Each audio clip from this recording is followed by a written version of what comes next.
রাজ্যের একাধিক জেলায় রাস উৎসব ঘিরে এখন উৎসবের আমেজ। সনাতনী ধর্মাবলম্বী মানুষদের মধ্যে রাস উৎসবের জনপ্রিয়তা রয়েছে। রাস উৎসব দেখার জন্য অনেকের মনেই আগ্রহ বেড়েছে। মেলা হয় যখন একটি সামাজিক, ধর্মীয়, বাণিজ্যিক বা অন্যান্য কারণে একটি স্থানে অনেক মানুষ একত্রিত হয়। মেলা শব্দটি শোনার সঙ্গে সঙ্গে আমাদের মনে আনন্দের অনুভূতি হয়। মেলার আক্ষরিক অর্থ মিলন, আর সেই মহামিলন উৎসব উপলক্ষ করে 22 দিন ব্যাপী আশাপুর সার্বজনীন রাসযাত্রা মহামিলন উৎসব 25তম বর্ষ 24শে নভেম্বর থেকে শুরু হয়ে গেছে। এই রাস মেলাতে এখানে বিশেষ আকর্ষণীয় হচ্ছে জীবন্ত মানুষ দ্বারা পরিচালিত গা শিউরে ওঠার মতন শিল্পীদের নিয়ে ভূতের অভিনয়।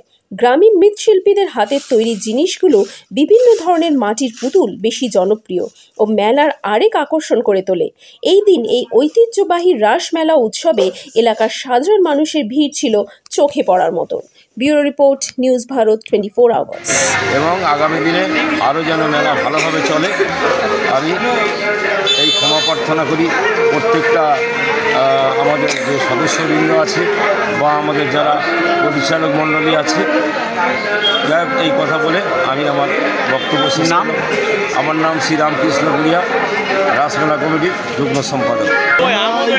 2022 সালে স্থাপিত, 2025 পূর্তি উপলক্ষে আমরা মেলার মধ্যে রেখেছি ভূতের তাণ্ডব, মুন্ডু কাটা ভূত এবং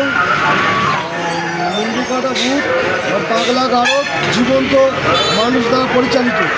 এবং মেলার মধ্যে বিভিন্ন রকম খাবার দোকান আছে। আগামীকাল রবিবার ছিল, রবিবার মেলার মধ্যে 20,000 লোক হয়েছিল। মেলা পুরো কানায় কানায় ভরে উঠেছিল। আমরা মেলা কমিটি খুব গর্বিত মনে করেছিলাম যে মেলায় এত দর্শনার্থী এসে খুব ভালো লেগেছে। বলছে যে এই বছর মেলায় খুব আকর্ষণীয় জিনিস হয়েছে এবং দেখছে ভালো লাগছে। মানুষকে আমাদের কাছে আরও মনে ফুর্তি উপলক্ষে জানাচ্ছে যে মেলাটা আরও তোমরা দীর্ঘদিন নিয়ে চালিয়ে যাও। আপনার নাম? আমার নাম দেবব্রত খাড়া, মেলা কমিটির যুগ্ম সম্পাদক। গতকাল রবিবার ছুটির দিন, এখানে মানুষ দীর্ঘ দিন ধরে এই রাসের জন্য অপেক্ষা। ব্যাপক ভাবাবেগ নিয়ে গতকাল মানুষের ঢল নেমেছিল। আমার দেখার রাত 11টা পর্যন্ত অল টাইম কম করে 5,000 লোক আশাপুর মোড় থেকে আশাপুর প্রাইমারি বিদ্যালয় প্রায় হাফ কিলোমিটার রাস্তা জুড়ে অন্তত 5,000 লোকের লাইন আমি রাত 11টা পর্যন্ত দেখেছি। মানুষের মধ্যে ব্যাপক উদ্দীপনা, ব্যাপক এই যে এখানে যে ভূতের শো চলছে এইটা দেখার জন্য মানুষের মধ্যে যথেষ্ট আগ্রহ।